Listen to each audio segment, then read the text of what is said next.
Hey everybody, Ned Canty here, General Director of Opera Memphis and Stage Director for our production of The Elixir of Love, which opens on February 2nd. We had our third day of rehearsal today, and most of it was spent doing something which normally would be done the first day of rehearsal, which is singing through the piece with the conductor. Maestro David Hayes, who's conducting it, wasn't able to be here for the first 2 days, so we started a little bit out of order and worked on some staging and talked about character a lot, did what they sometimes call table work, where you sit around the table and talk about the piece, character, history of the piece, that sort of thing.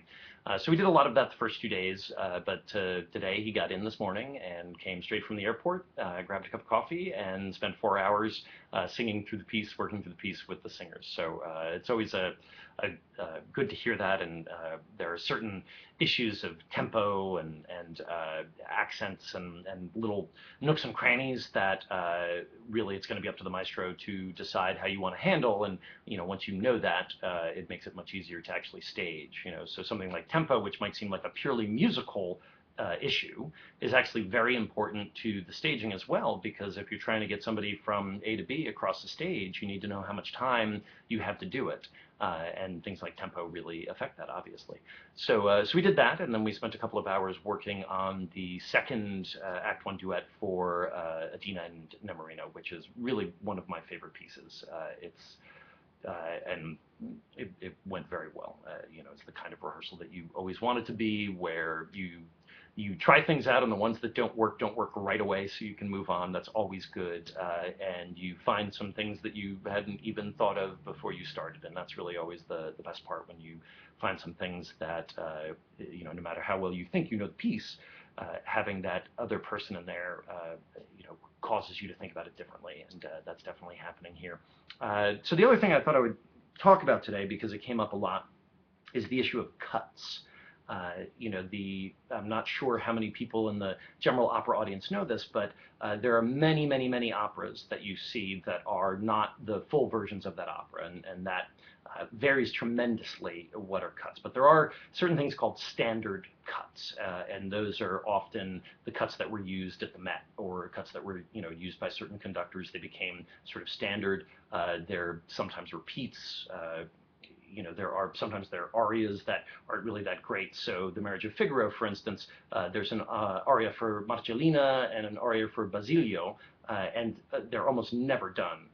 They're not bad, but they do happen at a time in the opera when you're sort of wanting to be moving towards the end, and they do sort of stop the action a little bit. So very few people ever see all of The Marriage of Figaro. Così fan tutte is the same thing. There's a duet that is almost always cut, or maybe it's a quartet, but there are several things that are traditionally cut, very few people ever hear. And every time you do a piece like Elixir or Barber, or one of those Mozarts, you generally send out a cut list to the singers, and sometimes there's some discussion. There'll be particular moments that are important to a singer or a conductor or a director, and then you all sort of come together on the final shape of it. I have a pet peeve when it comes to the issue of standard cuts, and it's very similar to my pet peeve about synopses. As many of you who know me know, I just hate the fact that opera programs have a synopsis in them, especially when they give away the ending of the opera, which is just the most asinine and insane thing to possibly do. We're all trying so hard to work on getting new audiences in, people who haven't been to the opera before, and what's the first thing we do? We remove every bit of suspense and drama from the show by telling them how it ends before they even begin. It's a leftover from the days before surtitles, where you needed to give people information so that they could follow the story along. And anyway, so as you can tell, it's definitely a pet peeve of mine. And here we have synopses, but we stop them before we get to the really good stuff. And the corollary of that gets to cuts, because often these standard cuts end up being in recitative. For those of you who don't know recitative, it's the operatic equivalent of dialogue. It's what happens between the songs, accompanied by harpsichord often. But these standard cuts in a piece like Barber, and Barber's really one of the main transgressors in this, if you don't speak Italian and there are no titles, hearing these guys sing songs, speak to each other, and gesture wildly is not going to help you understand the show better. However, with titles, there are big stretches of Barber that are traditionally cut, which actually add hugely to the story, that really allow you to follow along with, with how everyone's related to each other, what's important to people. It's important stuff, and there are several like that in Elixir as well. A lot of the standard cuts, I think, are pretty good. They cut out music that isn't the most inventive, that can be repetitive, or there are many, many reasons why you want to trim something and make it tighter and leaner and meaner, especially if as Donizetti claimed, he actually composed Elixir in 2 weeks, but we think he's probably lying about that. But there are a few of these standard cuts which are in the recit, and today we came up against one of them, which happens late in the opera between Una furtiva lagrima and Prendi, where Adina